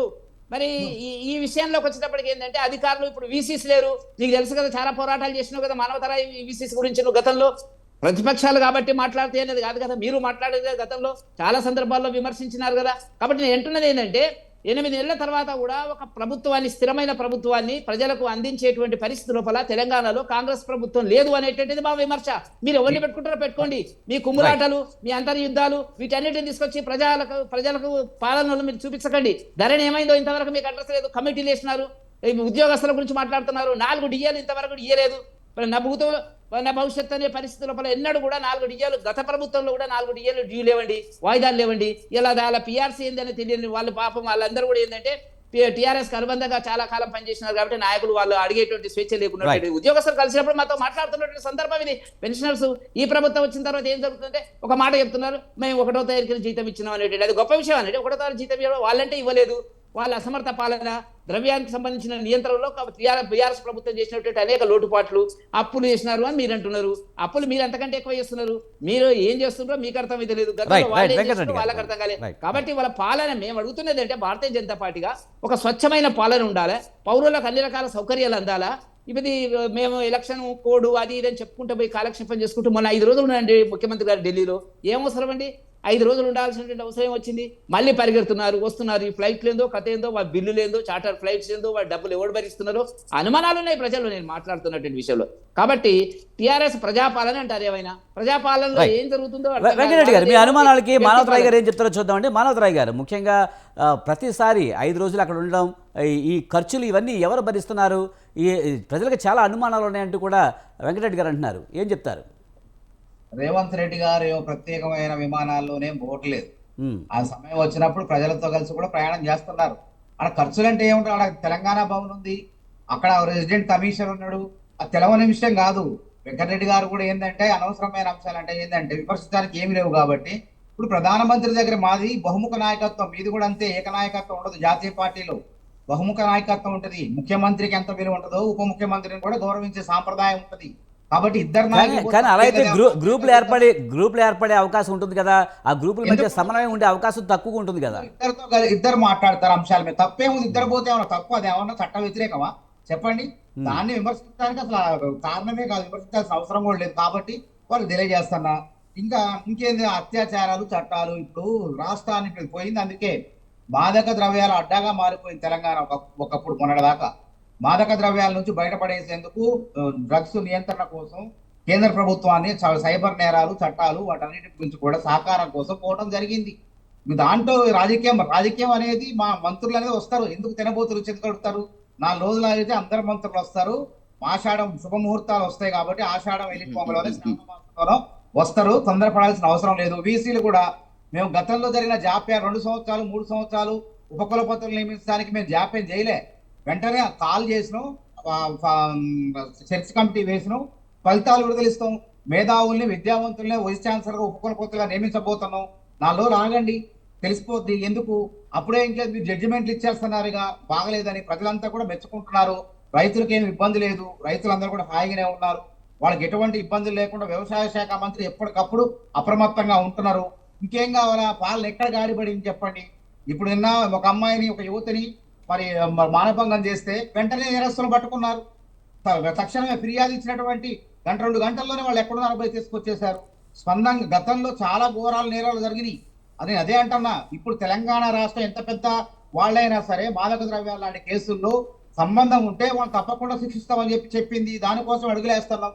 ఇంకెక్కడ బదిలీలు మీరు చెప్పండి. ఉపాధ్యాయుల్లో బదిలీలు ఎప్పుడన్నా 10 ఏళ్ళు ఆడ జరిగినాయండి? పదోన్నతులు ఇచ్చారండి ఎక్కడన్నా? మీకు తెలుసు కదా, మీరు విద్యావేత్తగా మీరు ఉపాధ్యాయ సంఘాలుగా ఉన్నారు కదా, అధ్యాపక సంఘంలో ఉన్నారు కదా. ఎంతమంది పీఈటీలకు కూడా ప్రమోషన్లు వచ్చినాయి. ఇంత గతంలో ఎప్పుడు వాళ్ళు కూడా సంతోషంగా ఉన్నారు. ఒక్కొక్క అంశాన్ని కూడా చేర్చుకుంటూ పోతున్నాం. ఇది ప్రజాప్రభుత్వం అన్నట్టే పోతాం తప్ప నియంత్రిత ప్రభుత్వం. ఎవరి మాట వినము, అక్రమ కేసులు పెట్టి వేధించడం ఇట్లాంటివి ఉండవు. కాబట్టి అన్ని అంశాలు కూడా ఇప్పుడు వీళ్ళకి ఏం లేకపోతే ఏదో ఒకటి ఉండాలని చెప్పేసి. కానీ మానవతరాయ్ గారు, ఇంకొక తీవ్రమైన విమర్శ అయితే ప్రతిపక్షాలు చేస్తున్నాయి. ముఖ్యంగా తెలంగాణలో అవినీతికి పాల్పడ్డ ప్రభుత్వ పెద్దలు ఆ సొమ్మును హస్తిలకు తీసుకువెళ్తున్నారనే విమర్శలు అయితే పదే పదే చేస్తున్నాయి. సూట్ కేసులు అనేది కామన్ గా కాంగ్రెస్ గవర్నమెంట్ లో ఉంటాయి, అటు ఇటు మారుతాయి. వాళ్ళే ఉన్నారు కదా, ఈడీ ఉన్నది, సిబిఐ వాళ్ళ చెప్పు చేతల్లో ఉన్నాయి కదా. అవినీతి సొమ్ము ఎంతమంది ఏసీబీ ట్రాపులు జరుగుతున్నాయి ఈ రోజు, గతంలో జరిగినాయి. అట్లా ప్రభుత్వ ఉద్యోగులు స్వైర విహారం చేశారు కేసీఆర్ అండ చూసుకొని. టీఎన్జీఓలు టీజీఓలు ఇష్టానుసారంగా వ్యవహరించారు. దోచుకున్నంత దోచుకున్నారు వాళ్ళు. అది కాకుండా ఎవరైనా సరే అప్రమత్తంగా చూడండి. రోజు పేపర్లో వస్తున్న ఏసీబీ ట్రాప్. ఎవరైనా సరే అందరినీ కూడా ఎవరైతే తప్పు చేస్తున్నారో, ఎవరైతే అవినీతికి పాల్పడుతున్నారో వాళ్ళందరినీ కూడా చట్ట ప్రకారం శిక్షిస్తున్నాం. ఇంకా చాలా మార్పులు ఉన్నాయి. నిరుద్యోగులకు సంబంధించిన అంశాల్లో కూడా ఎటువంటి ఉండవు. ప్రతిపక్షాలు ఉద్యమాలు చేయడానికి కూడా అవకాశం ఉండదు. ఈ జులై నెలాఖరికి చక్కగా ఉద్యోగాల క్యాలెండర్ కూడా రాబోతుంది. దాని ద్వారా ఇక ప్రతి సంవత్సరం యూపీఎస్సీ లెక్కనే తరహాలోనే ఉద్యోగాలు పారదర్శకంగా కూడా భర్తీ చేస్తాం. మన గ్రూప్ 1 ఉద్యోగాన్ని భర్తీ చేసినాం. ఎంత పారదర్శకంగా భర్తీ ప్రిలిమ్స్ ఎగ్జామ్ పెట్టినాం చెప్పండి, పకడ్బందీగా. ఇంటర్మీడియట్ ఎగ్జామ్స్ పెట్టినాం, 10th పరీక్షలు పెట్టినాం. ఇదేగా నమ్మకాన్ని కలిగిస్తాను నిరుద్యోగుల్లో. వీళ్ళు చిన్న చిన్న అంశాలు పట్టుకొని గోరింతలు కొండంతలు చేసే ప్రయత్నం చేస్తూ ఇంకేంది అయిపోయింది మొత్తం అని చెప్పేసి వాళ్ళు ప్రయత్నాలు చేస్తారు కదా. ఇదేంటంటే కొద్దిసేపు టీ కప్పులో తుఫాన్ లాగా వీళ్ళ మాటలు ఉంటాయి తప్ప. మానవతరాయ్ గారు, మనం ఇంకా మాట్లాడదామండి. నిరుద్యోగ సమస్యల గురించి కూడా మాట్లాడదాము. నిరుద్యోగుల సమస్య అన్నారు, రుణమాఫీ అన్నారు, రైతు భరోసా అన్నారు, జాబ్ క్యాలెండర్ అన్నారు. ఏ నిర్ణయం అయినా సరే రాష్ట్ర స్థాయిలో తీసుకునే ఛాన్సు ఇక్కడ ఉన్న రాష్ట్ర ప్రభుత్వానికి ఉందా అని ప్రతిపక్షాలు విమర్శలు చేస్తున్నాయి. మానవతరాయ్ గారు, నిరుద్యోగుల సమస్యలు అన్నారు, రుణమాఫీ గురించి అన్నారు, రైతు భరోసా అన్నారు, జాబ్ క్యాలెండర్ అన్నారు. నిజంగా ఏ ఒక్క నిర్ణయం అయినా సరే రాష్ట్ర స్థాయిలో రాష్ట్ర నాయకత్వం తీసుకునే పరిస్థితి అంటారా? ఇలాంటి విషయాలు కూడా మీరు అధిష్టానానికి వెళ్తున్నారు అనే విమర్శలు చేస్తూ ఉన్నారు. ఇది ఆరోపణలు మాత్రమే. ఇక్కడ రుణమాఫీ గురించి కేంద్ర ప్రభుత్వం కేంద్ర అనుమతి ఎందుకంటే చెప్పండి. కేంద్రం అనుమతి కాదండి, మీ అధిష్టానం అనుమతి. మా అధిష్టానం అనుమతి ఎందుకంటున్నా, ఇక్కడ అయిపోయింది. రేవంత్ రెడ్డి గారే స్వయాన ప్రకటించారు. ఆగస్టు 15వ తారీఖు లోపు నేను చేసి తీరతా, హరీష్ రావు గారు రాజీనామాకు సిద్ధంగా ఉండమని చెప్పారు. అది జరుగుతుంది త్వరలో. ఆల్రెడీ మొత్తం పకడ్బందీగా బ్యాంకర్ నుంచి ఏ విధంగా రుణమాఫీ చేయాలి, 31,000 కోట్లు దాని రుణమాఫీ సంగతి అయిపోద్ది. 2 లక్షల రుణమాఫీ అయితే 2 లక్షల ఉద్యోగాలు కూడా భర్తీ అయితే ఏ విధంగా భర్తీ అయితే మాకు అవగాహన ఉంది. మేము నిర్లక్ష్యం చేయలేదు. గత నియామకాల పునాదుల మీద ఏర్పడిన తెలంగాణలో నియామకాలకు ప్రాధాన్యత ఇవ్వలేదు కేసీఆర్ గారు. కాబట్టే నిరుద్యోగుల నుంచి వ్యతిరేక తిరుగుబాటు బీఆర్ఎస్ ప్రభుత్వం మీద ప్రారంభమైంది. కాంగ్రెస్ అధికారంలో వచ్చింది. చిన్న చిన్న అంశాలు ఇప్పుడు ఏంది, 2 డిమాండ్లు ఉన్నాయి నిరుద్యోగులు కోరేవి. గ్రూప్ 2 పరీక్ష వాయిదా వేయాలి, పోస్టుల సంఖ్య పెంచాలి, గ్రూప్ 3 పోస్టుల సంఖ్య పెంచాలి, డిఎస్సి వాయిదా వేయాలడుగుతున్నారు. మేము ప్రభుత్వం నిరాకరించలేదు. ప్రభుత్వం కూడా వారికి అనుకూలంగా నిర్ణయం తీసేందుకు న్యాయ నిపుణులతో, మేధావులతో, విద్యారంగ నిపుణులతో వాయిదా వేస్తే వచ్చే సమస్యలు ఏంటి, లేకుంటే జాబ్ క్యాలెండర్కి ఏమైనా మనం తొందరగా ఇవ్వాలి, మళ్ళీ వీళ్ళే అంటారు కదా జాబ్ క్యాలెండర్ ఇస్తానన్నారు ఎందుకు ఇవ్వలేదంటారు. కాబట్టి వాళ్ళ నోట్లకు తాళం వేపించే విధంగా ఈ నెలాఖరులో లేకుంటే ఈ నాకు తెలిసి జూలై 15, 16, 20 తారీఖుల్లోపే రేవంత్ రెడ్డి గారు అందరి నోట్లకు తాళం వేసే విధంగా జాబ్ క్యాలెండర్ విడుదల చేస్తారు. నిరుద్యోగ సమస్యలు ఉండదు, సమస్త నిరుద్యోగ రుగ్మతలకు ఒకటే మందు, అది జాబ్ క్యాలెండర్. జిందా తిలిస్మాత్ అన్నట్టు అన్ని రోగాలకు సర్వరోగ నివారణ జిందా తిలిస్మాత్ అన్నట్టు సర్వ నిరుద్యోగ సమస్యలకు పరిష్కారం ఒకటే జాబ్ క్యాలెండర్ అన్ని కూడా చేస్తాను. ఇంకెందుకు అసలు 6 నెలలు 7 నెలలు కదా ఎలక్షన్లు పోయినా మేము ఏదో వంక చెప్పి తప్పించుకుంటలే. వ్యయంగా విద్యాశాఖ మంత్రి ఉన్నా లేకపోయినా ముఖ్యమంత్రి గారే అన్ని మానవరావు గారు, ఒక్క విషయం నిజంగా చెప్పండి. నిజంగా కాంగ్రెస్ ప్రజా పరిపాలన చేస్తుందా, ప్రతిపక్షాలను బలహీనపరచడానికి చూస్తుందా? ముఖ్యంగా ఎమ్మెల్యేలను తమ పార్టీకి లాక్కునే పనిలోనే ఉంది, కానీ నిజంగా పాలన చేస్తుందంటారా? వాళ్ళు చేసిన పనే జరుగుతుంది. ఇప్పుడు వాళ్ళు లాక్కోవడం వాళ్ళు రాజ్యాంగబద్ధంగా ఇప్పుడు విలీనం ఉంటది చట్ట ప్రకారం. పార్టీ ఫిరాయింపుల చట్టంలో 10 మంది ఎమ్మెల్యేలు 12 మంది ఎమ్మెల్యేలు వస్తారని వాళ్ళు సంతోషపడతారు, అభివృద్ధిలో భాగస్వాములు అవుతారంటే ఎందుకు కాదంటాం? ఇదే పని గతంలో కేసీఆర్ గారు చేశారు కదా. మేము మొత్తుకున్నాం, మా 18-19 మంది ఎమ్మెల్యేలని 5 ఎమ్మెల్యేల దాకా తీసుకొచ్చారు అంటే వాళ్ళు ఏమన్నారు, స్పీకర్ గారే పార్టీ ఫిరాయింపుల చట్టం ప్రకారం వాళ్ళ చట్ట ప్రకారం వాళ్ళ విలీనం చేసుకుంటున్నాం అని చెప్పేసి చేసుకున్నారు. ఇప్పుడు కూడా అదే కదా, ఇప్పుడు జరిగేది కూడా అదే. పార్టీ ఏది చట్టం ఉన్నదో ఆ చట్టం ప్రకారం గతంలో బీఆర్ఎస్ ఏం చేస్తుందో అదే చేస్తున్నాం మేము అని చెప్తున్నారు. కానీ నేను అడిగింది, ప్రజాపాలన చేస్తున్నారా, ప్రతిపక్షాలు బలహీనపరుస్తున్నారా అంటే ప్రజాపాలన చేయట్లేదని మీరు ఒప్పుకున్నట్టేనా? అయితే ప్రజాపాలన దీనికి దానికి సంబంధించి రాజకీయం ఇది ఏంటంటే ప్రజలకు ఇస్తానన్న హామీలను సక్రమంగా నిర్వహిస్తున్నాం లేదా అనేది అది ప్రజాపాలన కింద వస్తుంది. అంతేగాని ఇదేంటి పార్టీని ప్రభుత్వాన్ని వాళ్ళు వస్తానంటే చూసి పటిష్టం చేసుకోవడంలో దృఢమైనటువంటి పార్టీగా దృఢమైన ప్రభుత్వంగా మారటంలో తప్పేమున్నది? అది రాజ్యాంగ వ్యతిరేకం కాదు. స్పీకర్లే చెప్పారు, చాలా మంది సుప్రీంకోర్టు జడ్జిలే చెప్పారు. చెప్పిన తర్వాత దాని గురించి మనం మాట్లాడడానికి కూడా అసలు మనం మాట్లాడకూడదు. రైట్. శ్రీనివాస్ గారు, ముఖ్యంగా ప్రతిపక్షాన్ని బలహీనపరచాలనే కాంగ్రెస్ ప్రయత్నిస్తుంది. గతంలో బీఆర్ఎస్ చేసిన తప్పే ఇప్పుడు కాంగ్రెస్ కూడా చేస్తుందనే విమర్శలపై మీరేమంటారు? ఇప్పుడు చాలా సింపుల్ అండి. ఇందులో కాంగ్రెస్ బీఆర్ఎస్ పార్టీ 2 దఫాలు ఒక్కసారిగా 2014 అధికారంలోకి వచ్చింది, తర్వాత 2018లో అధికారంకి వచ్చిన తర్వాత కూడా కాంగ్రెస్ పార్టీ నుంచి మా పార్టీలోకి వలసలు వచ్చినాయి. ఒకసారి రాజకీయ సుస్థిరత కోసం మేము చేసినాం. ఆ తర్వాత మానవరావు గారు అన్నట్టు చట్టబద్ధంగా రాజ్యాంగబద్ధంగా ఏదైతే ఉన్నదో పార్టీ సిఎల్పి విలీనం అట్లాంటిది జరిగింది. అయితే ఇక్కడ ఒక తేల్చుకోవాల్సినటువంటి అంశం ఏముంది అంటే, నిజంగా బీఆర్ఎస్ పార్టీ చేసింది తప్పా ఒప్ప? వీళ్ళు పదే ఆ రోజు మాట్లాడింది బీఆర్ఎస్ పార్టీ తప్పు చేసింది, బీఆర్ఎస్ పార్టీ ప్రజా గొంతుకను నులిమేసింది, ప్రజల పక్షాన మాట్లాడకుండా ప్రతిపక్షం లేకుండా చేసింది, బీఆర్ఎస్ పార్టీ తప్పు చేసింది, ఇట్లాంటి తప్పిదాలు చేసింది కాబట్టే ప్రజలు కూడా తిరస్కరించిండ్రు, మాకు పదవి అలంకరించిండ్రు అని. అంటే వీళ్ళు మరొకసారి నిజంగా బీఆర్ఎస్ చేసింది కనుక తప్పే అయితే అదే తప్పు వీళ్ళు చేసి రేపటి ఓటమికి బాటలు వేసుకుంటుండ్రు అంట నేను. అది రాజ్యాంగబద్ధమా, అది రాజ్యాంగ వ్యతిరేకమా?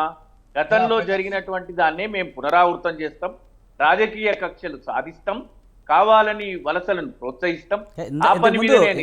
మానవరావు గారు మాట్లాడుతున్నప్పుడు కూడా అదే అన్నారు, గతంలో బీఆర్ఎస్ చేసిన తప్పు మేము చేస్తున్నామని డైరెక్ట్ గానే చెప్పడం జరిగింది. నేను అదే అంటున్నా విజయ్ గారు, ఒక్క నిమిషం నేను ఎక్కడ కూడా డీవియేట్ గాను. ఎందుకంటే నేను చేయలేదు అంటే ఇప్పుడు చరిత్ర మారిపోదు, గతం మారిపోదు. వర్తమానంలో జరిగిన గతాన్ని గుర్తు చేసుకొని భవిష్యత్తు గురించి మాట్లాడుకోవాలి. అది పార్టీలైనా ప్రభుత్వాలైనా. వాళ్ళు ఒప్పుకుంటుండ్రు, ఆ రోజు మేము తప్పు చేసినాం అన్నారు, నిజంగా ఈ రోజు అదే తప్పు మేము చేస్తాము అంటున్నారు, మమ్మల్ని అందుకే ఓడగొట్టిండ్రు అంటున్నారు, వాళ్ళు రేపు ఓడిపోతాము అంటున్నారు. ప్రజలు ఇవన్నీ గమనిస్తున్నారు. మేము చేసిన రోజు తప్పని మాకు పదవి ఇచ్చిండ్రు అంటున్నారు. మేము కూడా అదే అనుకుంటున్నాం. నిజంగా కనుక వాళ్ళు రాజకీయ కక్ష సాధింపు చర్యలో భాగంగా ఇది మొదలుపెట్టింది బీఆర్ఎస్ పార్టీ కాదు, ఇది ఒకప్పుడు కాంగ్రెస్ పార్టీనే మొదలుపెట్టింది, కాంగ్రెస్ పార్టీనే ప్రోత్సహించింది, కాంగ్రెస్ పార్టీ ప్రభుత్వాలను పడగొట్టింది, ఆ తర్వాత బీజేపీ ప్రోత్సహించింది, బీజేపీ పడగొట్టింది. ఏకంగా ఉప ప్రాంతీయ పార్టీగా ఉన్న టీఆర్ఎస్ పార్టీ ఉద్యమం లేకుండా చేయాలనేటువంటి రాజశేఖర రెడ్డి కీర్తిశేషులు రాజశేఖర రెడ్డి గారి దగ్గర నుంచి మొదలైన ఈ ఉదంతం ఈ రోజు కూడా మళ్ళీ కాంగ్రెస్ కొనసాగిస్తుంది.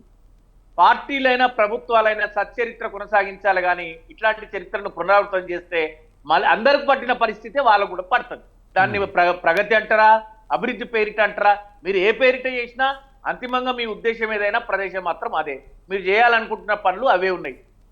సరే, అది చేసినంత మాత్రాన మాకైతే టెన్షన్ లేదు, బాధ లేదు. వ్యక్తులు ఎవరైనా పార్టీ వాళ్ళ వ్యక్తిగత అవసరాల లేకపోతే అభివృద్ధి పేరిటన ఎందుకోసమో పార్టీ మారిన వాళ్ళు, మొన్న కేసీఆర్ గారు కూడా అదే అన్నారు, నాయకులను మేము తయారు చేస్తాము అన్నారు. వెళ్ళినంత మాత్రాన నాకేం బాధ లేదు, నేను కొత్త నాయకులను తయారు చేస్తా అన్నారు. పార్టీకి అట్లాంటిది ఏముండదు. పార్టీలు వ్యక్తులు వస్తూ ఉంటారు, పోతూ ఉంటారు, వ్యవస్థ మాత్రం పటిష్టంగా ఉంటుంది. ఏడాది వెనక్కి తిరిగి చూసుకుంటే, అంటే ఒక 18 నెలలు వెనక్కి తిరిగి చూసుకుంటే కాంగ్రెస్ పార్టీలో కార్యకర్తలను జమ చేయాలంటే కూడా ఇబ్బందికరమైనటువంటి పరిస్థితిలో ఉండే. అట్లాంటి కాంగ్రెస్ పార్టీ అటు కర్ణాటకలో ప్రభుత్వంలోకి రాగానే ఆ తర్వాత 6 నెలల లోపలనే తెలంగాణలో కూడా అధికారంలోకి వచ్చింది. కాబట్టి రాజకీయ పార్టీలలో ఇవన్నీ సహజ పరిణామాలుగానే చూస్తాం. వీళ్ళు ఏదో మొన్న ఒక జీవన్ రెడ్డి గారి సమస్య వచ్చింది, అది కూడా టీ కప్పులో తుఫానే అన్నారు. టీపీసీసీ కప్పులు అనేక తుఫాన్లు రాబోతున్నాయి, మనందరం చూడబోతున్నాం. అంటే కాంగ్రెస్ పార్టీకి అధికారాన్ని అప్పచెప్తే ఏమైతుంది అనేటువంటిది ప్రజలు రేపొద్దున అంటే గమనిస్తూనే ఉంటారు. రోజు పేపర్లో శ్రీనివాస్ గారు, ప్రజల్లో ప్రభుత్వంపై తిరుగుబాటు వస్తుంది, ఇప్పటికే ప్రభుత్వం తీవ్ర వ్యతిరేకత వస్తుందన్న కేసీఆర్ మాటలు నిజమవుతాయంటారా త్వరలో? 100% నేను మనం నార్మల్ గానే మాట్లాడుతున్నాం ఈ చర్చలో. మీరు ఎవరినైనా సామాన్యుడిని వెళ్ళి కలవండి. ఆ బస్సు రద్దీ చేసిండు, ఎవడు ఎక్కకుండా చేసిండు, ఆ బస్సులు ఎక్కకుండా చేసిండు, దాని లాభాలలో ఉంది అంటారు వాళ్ళు. సరే, అది లాభాలలో ఉందా నష్టాలలో ఉందా అనేటువంటిది అది వెళ్ళి లెక్కలు చూస్తే తెలుస్తుంది. ఇంకొక మాట, వాళ్ళు మీరు ఎవరిని అనండి, పవర్ ఉందా అని అడగండి, ఎవరినన్నా పవర్ లేదు. నీళ్ళు వస్తున్నాయని అడగండి, నీళ్ళు వస్తలేవు. చెత్త తీస్తురా అని అడగండి, చెత్త తీస్తలేరు. గ్రామ పంచాయతీల పరిస్థితి ఎట్లుంది, కార్యదర్శులకు పాలన అప్పచెప్తే ఈ 6 నెలల్లో ఎట్లుంది పరిస్థితి. ప్రతి గ్రామంలో మీరు ఏ గ్రామానికి వెళ్ళినా, మన స్వతంత్ర టీవీ మంచిగా రెండు వార్షికోత్సవాలు చేసుకుంది. ఈ పని మీద ఉండండి. మీరు ఈ గ్రామాలలోకి వెళ్ళి కాంగ్రెస్ పార్టీ పాలన మీద ఓటింగ్ పెట్టండి, కాంగ్రెస్ పార్టీ పాలన మీద ప్రజాభిప్రాయ సేకరణ చేయండి.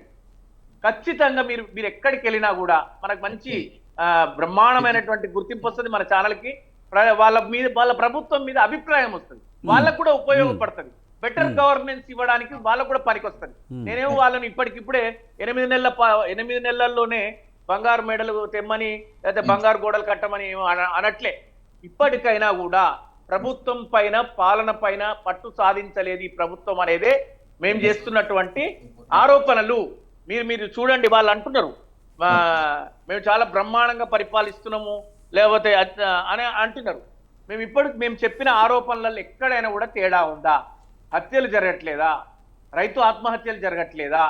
మీరు రైతు బంధు ఇయ్యలేదన్నాం.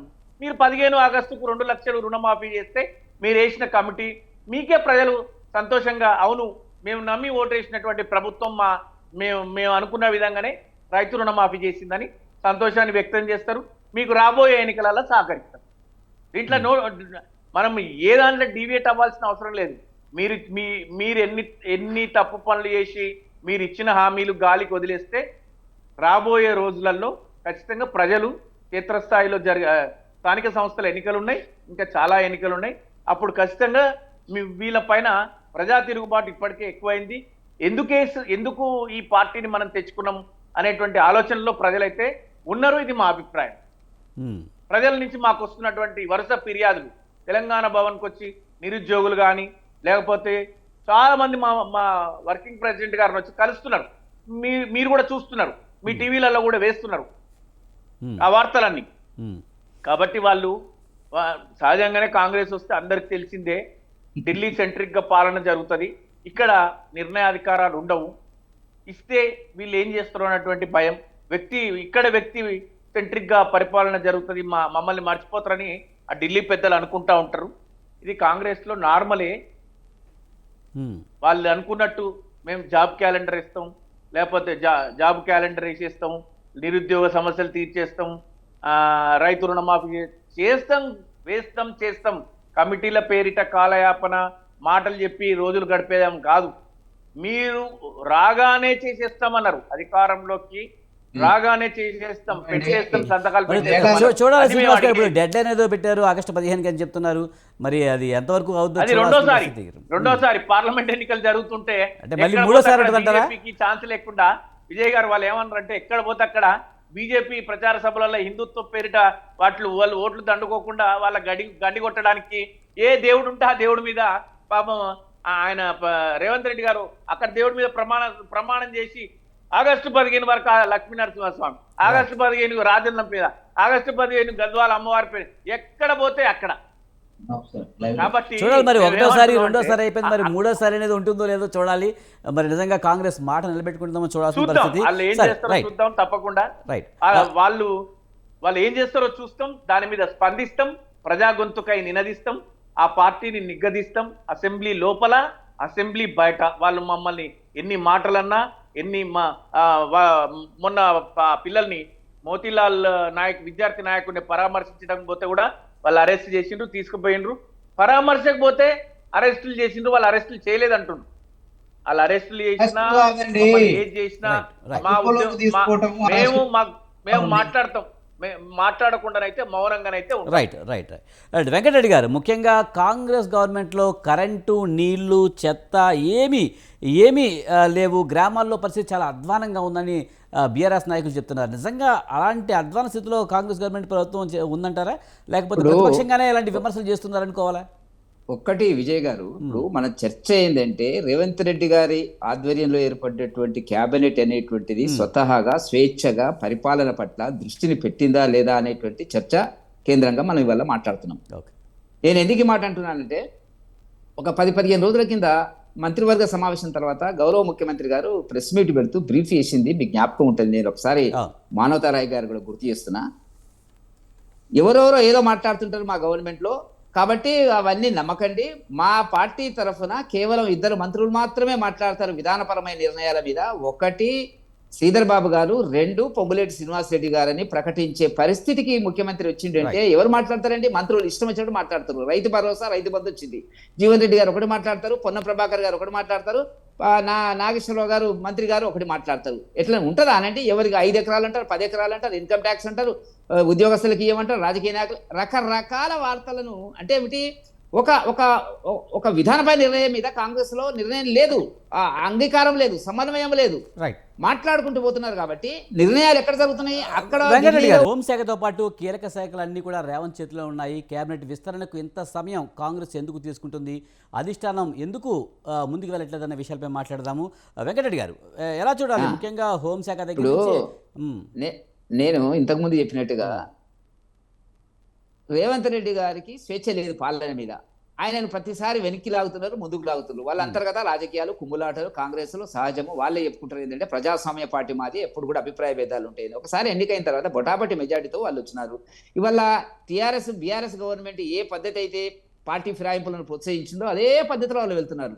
బీఆర్ఎస్ పార్టీ ఏ రకంగా అయితే సంక్షేమ కార్యక్రమాలను ప్రజలకు హామీ ఇచ్చి అమలు చేయలేనటువంటి ఒక దుస్థితిలోకి వెళ్ళిపోయిందో, వీళ్ళు అదే పద్ధతిలోకి వెళ్ళిపోతున్నారు. వీళ్ళు అమలు చేసింది 6 గ్యారంటీలు, అవన్నీ కలిపితే 13 హామీలు, 400 రకరకాల. మనం వాళ్ళ మేనిఫెస్టో చదివినట్టయితే మనకు అర్థమవుతుంది విజయ్ గారు. ఒకటి బస్సులో మహిళలకు ఉచిత ప్రయాణం అనేది ఒకటే.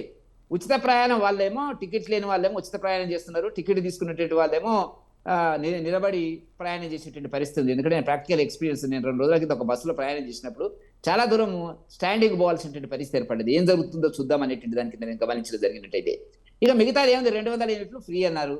హైదరాబాద్లో పక్కన, మా ఇంటి పక్కన ఒక ముస్లిం హౌస్ ఉంది. నేను అడిగినాను ఆయన, ఏంటంటే మాకు ఇంతవరకు ఏం లేదు సార్ అనేటువంటిది. ఎక్కడో కూడా అక్కడక్కడ దాన్ని వాసన చూపించినట్టుగా ఇంప్లిమెంట్ చేసినారు తప్ప ఇంకా మనకు కనపడుతున్నటువంటి అంశం మనకు లేదు.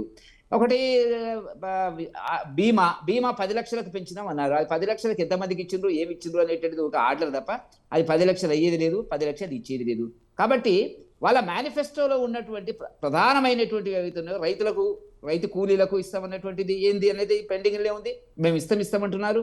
ఎక్కడి నుంచి ఆర్థికపరమైనటువంటి సోర్సెస్ ఉన్నాయి వాళ్ళకి చెప్పలేకపోతున్నారు. ఏమనంటే టీఆర్ఎస్ గవర్నమెంట్ 7 లక్షల కోట్లు వాళ్ళు చేసిందని 7 లక్షల కోట్లు అప్పులు చేసేదని వాళ్ళని దించి ఇంట్లో కూర్చుండబెట్టినారు. మీరు నిర్ణయాలు కనీసం చేస్తారేమో అనుకుంటే, మీరేమో ఢిల్లీ కేంద్రంగా కుటుంబ పాలన అంటే నెహ్రూ, సోనియా గాంధీ గారి కుటుంబ పాలనగా మీ నిర్ణయాలు జరుగుతున్నాయి.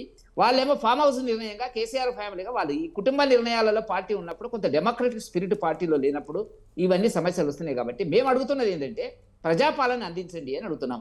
మీకు తెలియదు, చాలా మంది మిత్రులు వాళ్ళ మాట్లాడుతున్నారు, ఉద్యోగస్తులు ఉన్నారు. 5 డిఏలు రేపు జూలై 1కి వచ్చినట్టే కేంద్ర ప్రభుత్వం 5 డిఏలు ప్రకటించినటువంటి పరిస్థితుల పల 1 డిఏ కూడా ఇంతవరకు లేదండి వాళ్ళకి ఇవ్వడానికి. ధరలు పెరుగుతున్నాయి. పెన్షనర్స్ అంటున్నారు మా పరిస్థితి ఏంది అంటున్నారు. వాళ్ళు ఎవరితో చెప్పుకోవాలని అర్థమైతే లేదు. కమిటీ చేసినారు, కోదండరామ్ గారి చిన్నారెడ్డి గారిని కమిటీ చేసినారు. అది ఎందుకు వేసినారు? కమిటీలు ఒకటి వేసినారు. రైతు బంధు మీద కోదండరామ్ రెడ్డి గారి కమిటీ వేసినారు. ఆ కమిటీలు వేయడం తప్పితే నిర్ణయాలు ఏమీ జరగడం లేదు. ఇంకా ఏమనంటే ఏమంటారు, మాకు ఎలక్షన్లు వచ్చినాయి, కోడ్ ఆఫ్ కండక్ట్ రకరకాల తప్పించుకునేటువంటి పరిస్థితిలో వాళ్ళు ఉన్నారు. మేము అడుగుతున్నది ఏంటంటే భారతీయ జనతా పార్టీగా మీరు ఎన్నికల మేనిఫెస్టోలో చెప్పినటువంటి వాటి అన్నిటిని కూడా December 9 నాడు సంతకం పెడతాము అవన్నీ రకరకాలుగా మీరు చెప్పిండ్రు కదా, దానిలో ఏం అమలు పరిచినారు, ఏం చేసినారో చెప్పండి. ఆర్టీసీ కుంటుపడుతుంది, వాళ్ళు చెప్పడం లేదు, వాళ్ళకి రిలీజ్ చేయడం లేదు. ఏదో 1-2 ఇన్స్టాల్మెంట్లు ఇచ్చినారు. కొంతకాలం అయిన తర్వాత ఆర్టీసీ ఉద్యోగులతో మాట్లాడేటప్పుడు చాలా కోపంగా ఉన్నారండి. కండక్టర్ చాలా కోపంగా ఉన్నాడు. మీరు ప్రాక్టికల్గా గమనించండి. వాళ్ళు ఏంటంటే ఇంతకుముందు ఒక మిత్రుడు అంటున్నాడు, మనం బస్సు ఎక్కేటప్పుడు లేడీస్ ఉంటే కనీసం నిలబెట్టే వాళ్ళని, ఇప్పుడు లేడీస్ చేయితే అసలు ఆపకుండా పోతున్నారు అనేటువంటిది. అంటే మీరు చేస్తున్నటువంటి సంక్షేమ కార్యక్రమాలు ఎవరి కోసం చేస్తున్నారు, ఏం చేస్తున్నారు? కేవలం ఓట్లు దండుకోవడానికి చేసేటువంటి చులకనైనటువంటి వాటిని ఆయన చేసింది అదే కదా. రైతు బంధు, దళిత బంధు 10 లక్షల రూపాయలు అని చెప్పి ఆగమైనటువంటి పరిస్థితి. కాబట్టి దేశము సమగ్రంగా అభివృద్ధి కావడానికి, అన్ని సామాజిక వర్గాల అభివృద్ధి కావడానికి కావలసినటువంటి మేనిఫెస్టో ఒకటి మీ దగ్గర ఉంటే అది అమలు పరిస్తే బాగుండేది. మీరేంటంటే గెలవడం కోసం అనేక హామీలు కనపడ్డదల్లా హామీ ఇచ్చినారు. ఇవాళ ఏం చేయాలని అర్థం కాని పరిస్థితి. ఇలా కేంద్ర ప్రభుత్వం దగ్గర వెళ్ళి మాకు ఇవ్వండి, అది ఇవ్వండి అని అడుగుతున్నారు. అడగండి, తప్పులేదు. కేంద్ర ప్రభుత్వం నిబంధనల ప్రకారంగా అన్ని రాష్ట్రాలను సమానంగా చూస్తుంది కాబట్టి ఆ కొన్నులో మనకు వచ్చేది ఏంటి, పోయేది ఏంటి అని చెప్పి ఇలా పెద్ద లిస్ట్, ఒక 20 అంశాలతో లిస్ట్ ఇచ్చినారు. ఆ లిస్టులో ఎన్ని వయబిలిటీ ఉంది, ఎన్ని వీలు కాదు అనేటువంటిది త్వరలో మనకు తెలుస్తుంది. కాబట్టి రేపు కేంద్ర ప్రభుత్వం మీద విమర్శ, మేము అడిగిన వాళ్ళు ఇయ్యలేదు అనేటువంటి ఒక చౌకబారు విమర్శ అనేటువంటి చేయడానికి అవకాశం ఉంటుంది. కాబట్టి అట్లా కాకుండా పాలన మీకు వచ్చింది, 4.5 సంవత్సరాలు ఇంకా మీకు టైం ఉంది. ఏం చేస్తారో చెప్పండి ప్రజలకు. మేము చేస్తామన్నది ఏదో చెయ్యండి. మీరు అవన్నీ ఏమీ లేకుండా ప్రతి దగ్గర మీరు విజయ్ గారు ఏంటంటే ప్రతి దగ్గర వాళ్ళ మేనిఫెస్టో చదివినట్టయితే అర్హత గల, ఇప్పుడు రేపు చూడండి, ఇప్పుడు రైతు రైతు భరోసా అంటున్నారు కదా, 7,500 అన్నారు కదా, ఎక్కడైనా చెప్పినారండి ఇన్కమ్ ట్యాక్స్ మీరు అది ఇది చెప్పినారా? వెంచర్స్ చేసిన వాళ్ళని తీసేయండి. వ్యవసాయదారుడికి ఎవడు వ్యవసాయదారుడు అనేటువంటిది మనం లెక్కలోకి తీసుకుంటే వ్యవసాయం చేసేవాడు వ్యవసాయదారుడు. అతను ఇన్కమ్ ట్యాక్సా, ప్రభుత్వ ఉద్యోగ అనేటువంటి చర్చ అవసరం లేదు. ఆ కోణంలో కాకుండా మీరు ఇవాళ వాటిని తగ్గించేస్తున్నారు. రేపు ఇది కూడా రైతు రుణమాఫీ కూడా అదే వస్తుంది. మహిళలకు కూడా మీరు 7,500 ఇస్తా ఉన్నారు. అన్నిటి కూడా అర్హత మీరు పెట్టాల్సింది. ఆ విషయంలో నేను ఒప్పుకుంటా. కొన్ని ఇట్లో టీఆర్ఎస్ గవర్నమెంట్ అర్హత గల వారికి అని పెట్టినారు. వాళ్ళ మేనిఫెస్టో చదివాను నేను. అర్హత అంటే ఏమిటి, వాళ్ళ నిర్ణయం ఉంటుంది. ఇక్కడ మీరు ఏం చేస్తున్నారు, ఓట్లు దండుకోవడానికి అందరికీ చెప్పినారు, అందరికి ఇస్తామని చెప్పినారు, ప్రజల్ని మోసం చేసినారు. ఇవాళ మీరు పాలించే పరిస్థితి లేనటువంటి పరిస్థితి ఏర్పడదు. కాబట్టి ఏ పద్ధతిలో అయితే టీఆర్ఎస్ గవర్నమెంట్ పార్టీ ఫిరాయింపులను, అప్పులను ఆ కేంద్రంగా నియంతృత్వ అణిచివేతలు ఇప్పుడు నిన్న మొన్న మేము చూస్తున్నాం. వారం రోజుల నుంచి మా పార్టీ కార్యకర్తలు, మహిళలు ఉద్యమాలు చేస్తున్నారు. ఇవాళ కూడా మా యువమోర్చా వాళ్ళ మీద లాఠీ చార్జ్ చేస్తున్నారు, రక్తం వచ్చేటట్టు కొడుతున్నారు. 6 నెలల్లో రుచి. రైట్ వెంకటరెడ్డి గారు, మానవతరాయ్ గారు కాంగ్రెస్ రాష్ట్ర నాయకులు ఏం చెప్తారో చూద్దాం దీని గురించి. మానవతరాయ్ గారు, ముఖ్యంగా కాంగ్రెస్ది ప్రజాపాలన కాదు, ప్రజాపాలన దరఖాస్తులు కూడా చెత్తబుట్టలు వేస్తున్న పరిస్థితి కనిపిస్తుంది. కేవలం అధిష్టానం చుట్టూ చెక్కెలు కొట్టడమే సరిపోతుంది వీళ్ళకి. కేసీఆర్ మీద ఉన్న ద్వేషంతోనే పాలన మొత్తం సాగుతుందని కేసీఆర్ కూడా విమర్శించిన పరిస్థితి ఎలా చూడాలి? ఇప్పుడు బీజేపీ వాళ్ళు నరేంద్ర మోడీ, అమిత్ షా కాదని చెప్పి క్షేమ కూడా కదలదు. వాళ్ళు కాంగ్రెస్ గురించి మాట్లాడుతున్నారు. ఆర్ఎస్ఎస్ఏ అసలు ఈ రోజు బీజేపీ ఎదుగుదల కారణమైన ఆర్ఎస్ఎస్ఏ నరేంద్ర మోడీ విధానాలు తప్పుపడతారు. వాళ్ళు చేసే నియంత్రణతో పోకళ్ళను తప్పుపడతారు. 400 అని చెప్పి 400 స్థానాలు వస్తాయని చెప్పేసి ఆడిపడి పేరెంట్ కూడా అయోధ్యలోనే రామాలయం కట్టిన అయోధ్యలోనే ఆ దేవుడు కూడా, రాముడు కూడా వారిని క్షమించారు. కాబట్టి ఎందుకు రాజకీయం? ప్రతి రాష్ట్రంలో ప్రజాస్వామ్యబద్ధంగా ఎన్నికైన ప్రభుత్వాల్ని పార్టీ ఫిరాయింపులు చేయించి పడగొట్టారు. మహారాష్ట్రలో కానివ్వండి, మధ్యప్రదేశ్ కానివ్వండి, కర్ణాటకలో కూడా ప్రజలు బుద్ధి చెప్పారు. కాబట్టి వాళ్ళు నీతులు చెప్తుంటే నాకు విచిత్రంగా ఉంది. దెయ్యాలు వేదాలు వల్లించినట్లుంది, భూతాలు భగవద్గీత ప్రవచనాలు చెప్పినట్లు ఉంది.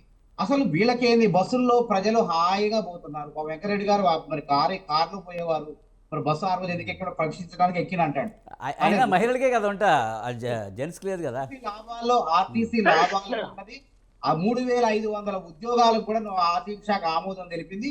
రేపు ఆ నోటిఫికేషన్ వస్తే అందులో ఉద్యోగాల భర్తీ వస్తాయి. ఏ శాఖ కూడా అందరూ హాయిగా ఉన్నారు. కానీ ప్రతిపక్ష నాయకులు బీజేపీ అధికారం కోసం ఎట్లాగూ బీఆర్ఎస్ పని అయిపోయింది అని చెప్పి మేము అధికారంలో రామని వాళ్ళు ఏదో ఒక విమర్శ చేయాలి కాబట్టి ఈ విధంగా విమర్శ చేస్తున్నారు.